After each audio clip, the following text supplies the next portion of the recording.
Olá pessoal, tudo bem? Meu nome é Ingrid, eu sou trabalhadora do Grêmio Espírita Perseverança e Caridade, no setor da evangelização infantil. E hoje estamos aqui mais um domingo para dar continuidade ao nosso estudo do Evangelho segundo o Espiritismo. Estamos estudando atualmente o capítulo 21, haverá falsos cristos e falsos profetas. E vamos ler especialmente hoje um texto das instruções dos Espíritos, caracteres do verdadeiro profeta. Mas antes de iniciar, como de costume, como fazemos sempre, vamos fazer a nossa oração. Então vamos fechar os olhos, respirar fundo, buscando nos concentrar, elevamos o nosso pensamento a Deus, agradecendo por mais um dia, agradecendo pela semana que passou, agradecendo pelas bênçãos, pelas dificuldades que são colocadas em nosso caminho, sabemos que estão aí por um motivo. E rogando nesse momento a presença do Mestre Jesus, para que o nosso estudo possa transcorrer de maneira tranquila, para que possamos compreender verdadeiramente a mensagem que será lida hoje. Assim seja. Então, caracteres do verdadeiro profeta. Desconfiai dos falsos profetas. É útil em todos os tempos essa recomendação, mas sobretudo nos momentos de transição, em que, como no atual, se elabora uma transformação da humanidade. Porque então uma multidão de ambiciosos e intrigantes se arvoram em reformadores e messias. É contra esses impostores que se deve estar em guarda, correndo a todo homem honesto o dever de os desmascarar. Perguntarei sem dúvida: como reconhecê-los? Aqui tendes o que os assinala. Somente um hábil general, capaz de o dirigir, se confia o comando de um exército. Julgais que Deus seja menos prudente do que os homens? Ficais certos de que só confia missões importantes aos que ele sabe capazes de as cumprir, porquanto as grandes missões são fardos pesados, que esmagariam um homem carente de forças para carregá-los. Em todas as coisas, o mestre há de sempre saber mais do que o discípulo. Para fazer que a humanidade avance moralmente e intelectualmente, são precisos homens superiores em inteligência e em moralidade. Por isso, para essas missões são sempre escolhidos espíritos já adiantados, que fizeram suas provas noutras existências, visto que, se não fossem superiores ao meio em que têm de atuar, nula lhes resultaria a ação. Isto posto, a vez de concluir que o verdadeiro missionário de Deus tem de justificar pela sua superioridade, pelas suas virtudes, pela grandeza, pelo resultado, pela influência moralizadora de suas obras, a missão de que se diz portador.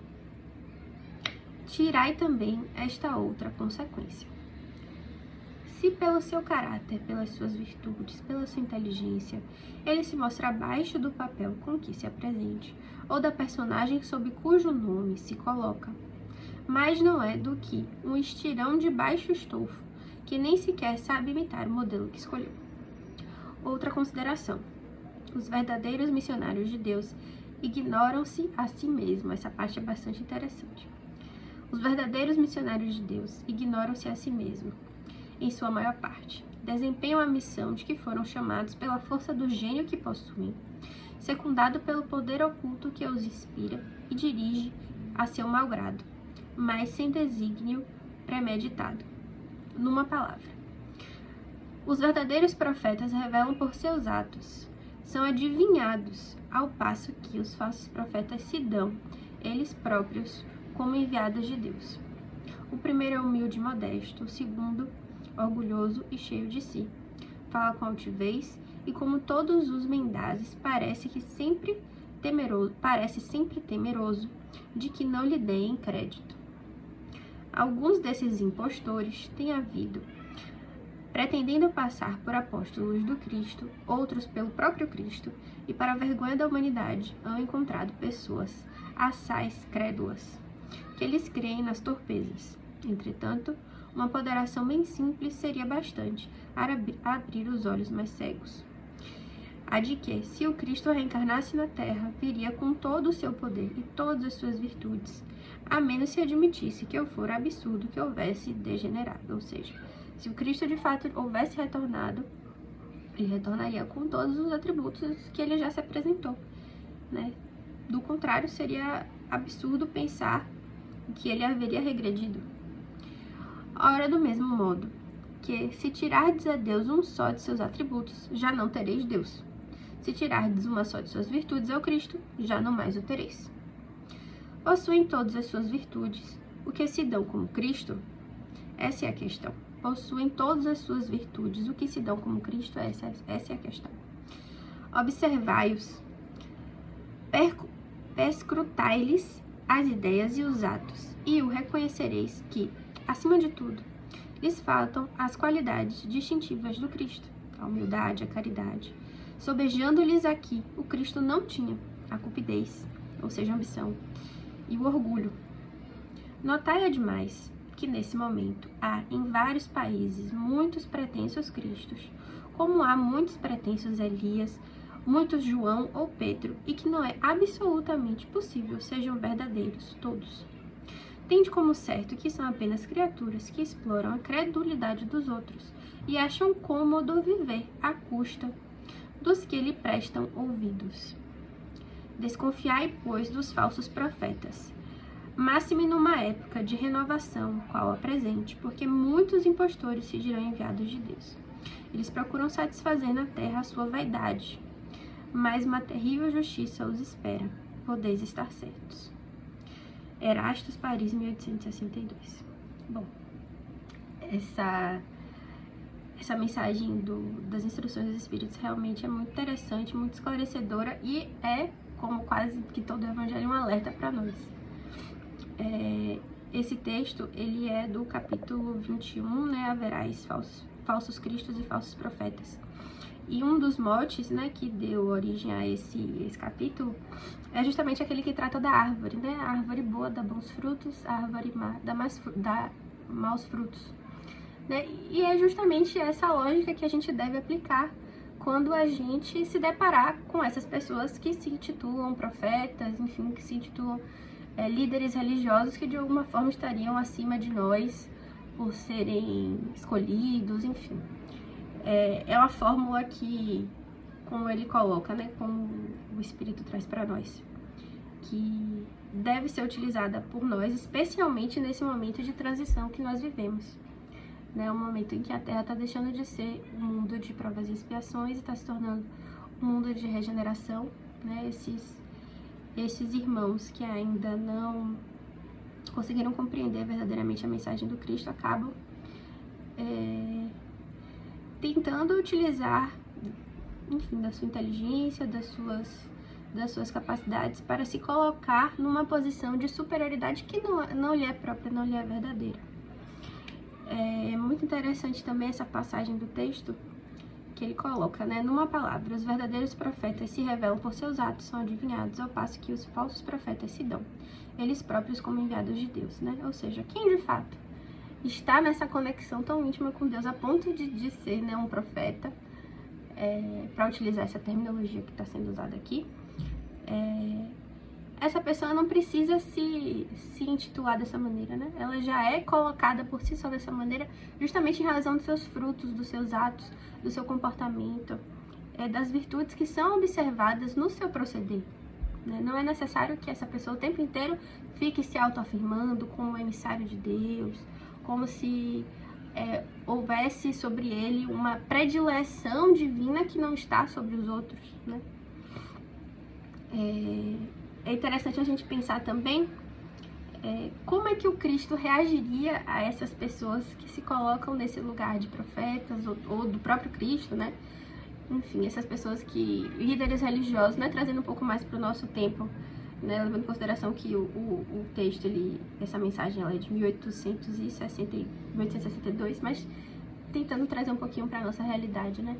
Esses líderes religiosos que se colocam nesse lugar de predileção, né, de Deus, e que acabam tendo comportamentos completamente contrários à proposta do Cristo, completamente contrários à proposta de vida cristã propriamente. Quando a gente lembra do Cristo, a gente não pode esquecer nunca de que foi o espírito mais evoluído que já pisou aqui na Terra e que nasceu na manjedoura naquelas condições, viveu uma vida de fato de pobreza, de peregrinação, e que o tempo inteiro negou a matéria, né? Negou o acúmulo de bens materiais, e que a gente não observa esse mesmo comportamento em muitos líderes religiosos de hoje em dia. Tem uma passagem do Evangelho que um rico chega para o Cristo e fala, né, eu já honro meu pai e minha mãe, já sigo tudo que está na lei, sou uma pessoa boa, mas o que falta para que eu de fato possa chegar e entrar nesse reino dos céus que você está anunciando? Aí o Cristo responde a ele, vá, venda todos os seus bens, dê aos pobres e me siga. Imagine se todas as pessoas, né, os líderes religiosos que a gente tem hoje em dia, fossem seguir à risca essa colocação do Cristo, esse comando, né, do Cristo, né, não é algo que de fato não se observaria. Então, o que a gente pode tirar, né, de fato lição desse texto que a gente leu hoje? Desconfiar sempre, ter uma postura de primeiro sempre observar principalmente as atitudes, porque palavras são ditas, mas não necessariamente significam que de fato carrega aquela pessoa dentro dela. Observar, então, principalmente suas atitudes, seu proceder, e se questionar sempre, né? Essa mensagem, essa atitude, essa postura que eu estou vendo nesse líder religioso, nessa pessoa que está se colocando dessa forma diante de mim, se essa postura de fato está de acordo com o que o Cristo nos ensinou. É de fato um alerta muito importante e que nós devemos levar, inclusive, dentro da casa espírita, né? Nós não podemos esquecer nunca de que essas pessoas estão em todos os lugares religiosos, inclusive dentro da doutrina espírita. Não é uma exclusividade da religião A, B ou C. E não é porque estamos dentro da casa espírita que nós vamos encontrar sempre pessoas extremamente evoluídas e espíritos evoluídos. Não, pelo contrário, às vezes a casa espírita é de fato um hospital, e que é lá muitas vezes que a gente busca exercer, né, e burilar essas virtudes dentro da gente.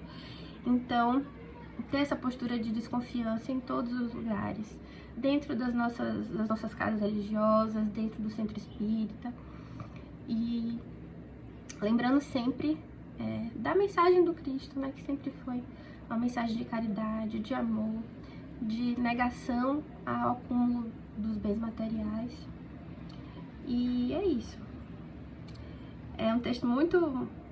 é um alerta, né, que deve ficar realmente. E o capítulo 21 ainda continua mais na semana que vem. Temos mais dois textos para o capítulo 21.